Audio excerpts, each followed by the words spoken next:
Why do bad things happen to good people? Have you ever found yourself staring at the ceiling late at night, heart aching, asking, why do bad things happen to good people? It's a question that digs into our soul, touching the raw edges of our humanity. It's not just about the mind wanting answers, but about the heart crying out for meaning in times of grief and loss. Why does suffering visit those who least seem to deserve it? Why do the kind, the loving, the gentle often face such immense challenges?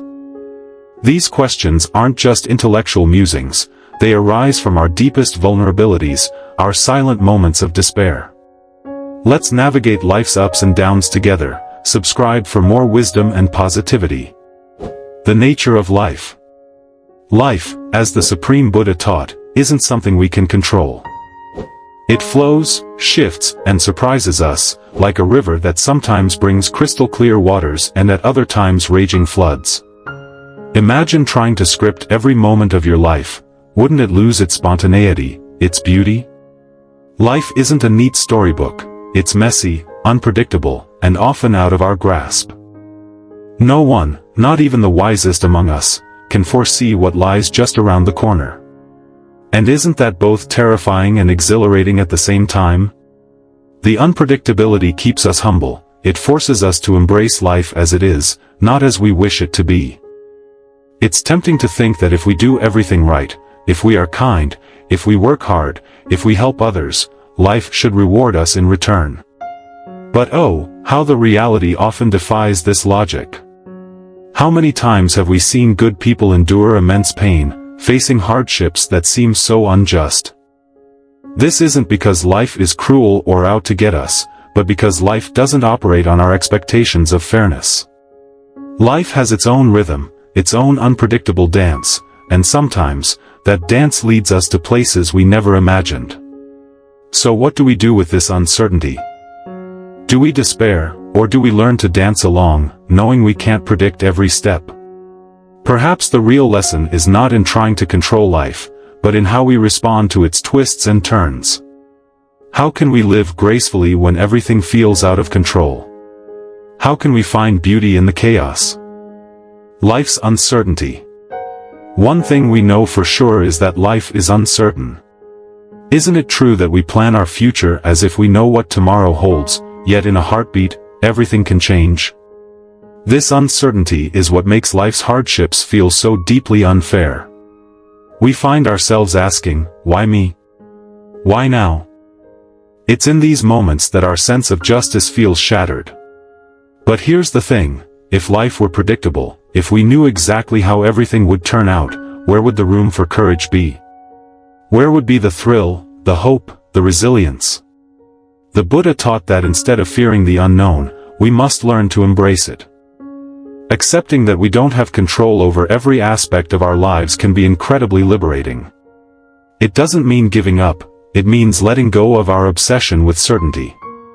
Imagine how freeing it would feel to let go of the need to know everything, to just be in the moment, responding with wisdom and compassion to whatever comes. This, perhaps, is the secret to finding peace amidst life's chaos. Facing problems, a universal experience. No one is exempt from life's challenges. Not you, not me, not even those who seem to have it all. Isn't it comforting to know that everyone, no matter how successful or happy they may appear, has their own battles? Yet, when we're in the middle of our own struggles, it can be so easy to feel isolated, as if we're the only ones facing this kind of pain. The truth is, it's not the presence of problems that distinguishes people, but how they choose to face them. Do we dwell on the pain, replaying it over and over again, letting it consume us? Or do we try, even if it feels impossible at times, to shift our focus toward the light? There are so many moments of beauty in each of our lives, a child's laughter, the warmth of the sun, a friend's comforting words. Yet, when we're overwhelmed by hardship, we often miss these moments. The Buddha's teachings encourage us to notice these moments, to be mindful, to deliberately shift our gaze from the shadows to the light. Shifting focus to positivity. This doesn't mean pretending that pain doesn't exist. Pain is real. Loss is real. But so is joy, and so is grace. Shifting our focus to the positive isn't about denial, it's about balance. Life may not guarantee that good deeds will always bring good outcomes, but it does offer us countless moments of beauty if we're open to seeing them. It's a conscious choice to focus on what uplifts us, to allow ourselves to feel gratitude even when it's hard. How often do we miss the good in our lives because we're too focused on what went wrong? Life is like a book. Picture your life as a book, a long, unpredictable story with many chapters. Some chapters are filled with laughter, some with heartbreak, some with quiet peace. If you stopped reading during a sad or difficult chapter, you'd miss the rest of the story, wouldn't you? Life is like that. The hard times are just a part of the whole. They do not define the entire book. They are simply part of the narrative that makes us who we are. And here's the beautiful part, even the painful chapters can add richness to our story. They can teach us, shape us, and prepare us for the joy that lies ahead. There's a saying that's always resonated with me, this too shall pass. Isn't that comforting to remember? Just as winter gives way to spring, so too will the sorrow you feel today eventually give way to better days. Life moves in cycles, ups and downs, joys and sorrows. And each phase, no matter how challenging, has something valuable to teach us if we're willing to learn. Pain versus growth. The Buddha taught that pain is an inevitable part of life, but suffering is optional. What did he mean by that? Pain, in its raw form, is something we all experience: loss, heartbreak, disappointment.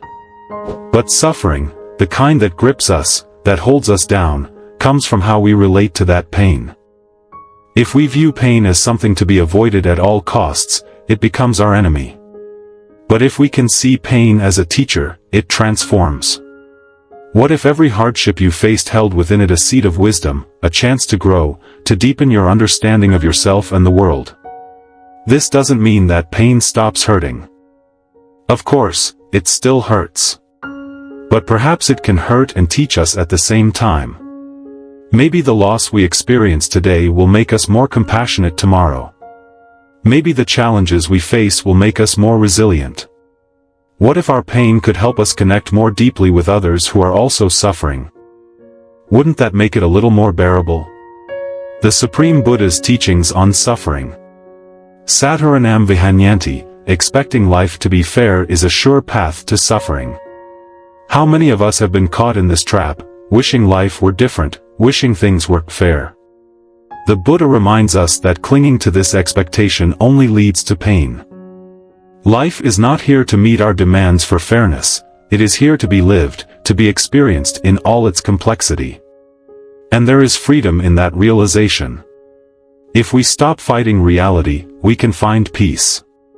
Acceptance is not giving up, it's recognizing what is beyond our control and choosing to focus on what we can change. Embracing both the good and the bad. Bad things do happen to good people, but that doesn't mean life is only about suffering. Isn't it true that even in the darkest times, there are moments of light? A kind gesture, a moment of laughter, a beautiful sunset, life is full of these small miracles, if we only look for them.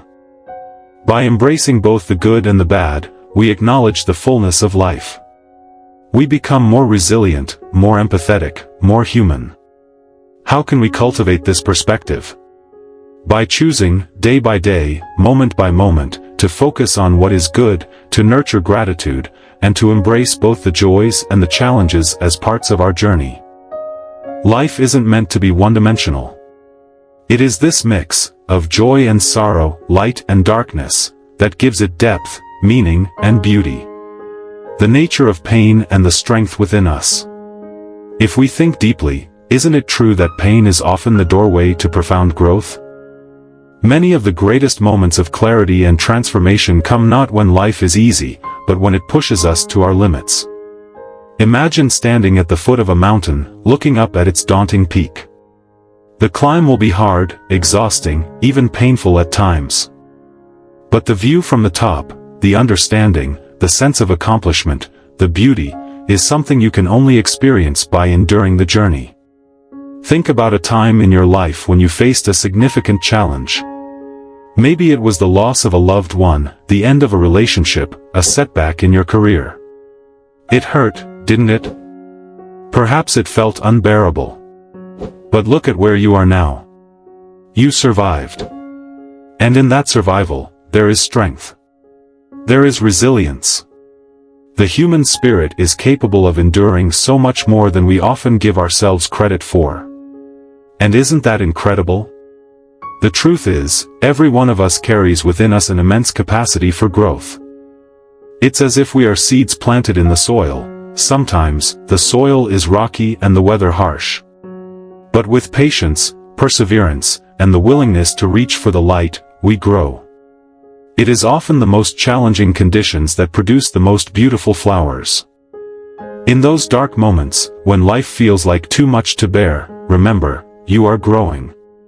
Even if you can't see it yet, even if the growth is slow, it's there. You are becoming more resilient, more compassionate, more you. Karma and the mystery of life.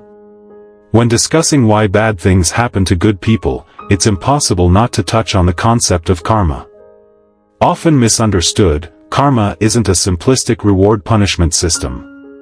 It's not about a tit-for-tat ledger that keeps track of every good deed and every mistake. Instead, karma is about the energy we put out into the world, how our actions, thoughts, and intentions shape not only our lives but the lives of others. Sometimes, people ask, why did this happen to me? I've done nothing wrong. And it's true that many times, suffering doesn't seem to correlate with anything we've done in this life. But karma operates on a level that is much more intricate and complex than we can fully understand.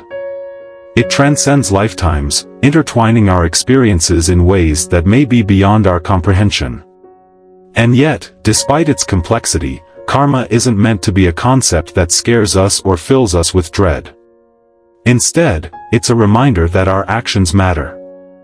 How we treat others, the energy we bring to our relationships, the intentions behind our actions, they all ripple out into the world. Even if we don't see the immediate effects, our choices are never without consequence. Isn't that a humbling thought? That our actions, even the smallest ones, contribute to the larger tapestry of life? But karma also teaches us about letting go. Not everything that happens is within our control, nor is it always directly tied to something we've done. Life is vast, interconnected, mysterious. And while karma plays a role, so too does randomness, chance, the unknown.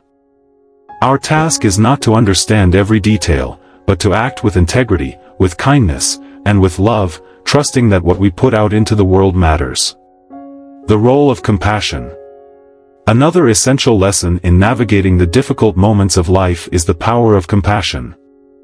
When we see someone else struggling, our instinct, if we're in touch with our humanity, is to help, to reach out, to offer comfort. Why, then, do we often struggle to extend the same compassion to ourselves when we are the ones suffering? It's as if we hold ourselves to a higher standard, expecting that we should be stronger, that we should be immune to pain, that we should just get over it. But what if we allowed ourselves to be as gentle with our own hearts as we are with the hearts of others? What if we could hold our pain with tenderness, acknowledging it without judgment, letting ourselves feel without rushing to fix or dismiss it? Compassion, both for others and for ourselves, is at the core of the Buddha's teachings. Life is hard enough as it is. The burdens we carry, the griefs we endure, the hardships we face, all of these are made more bearable when we approach them with compassion.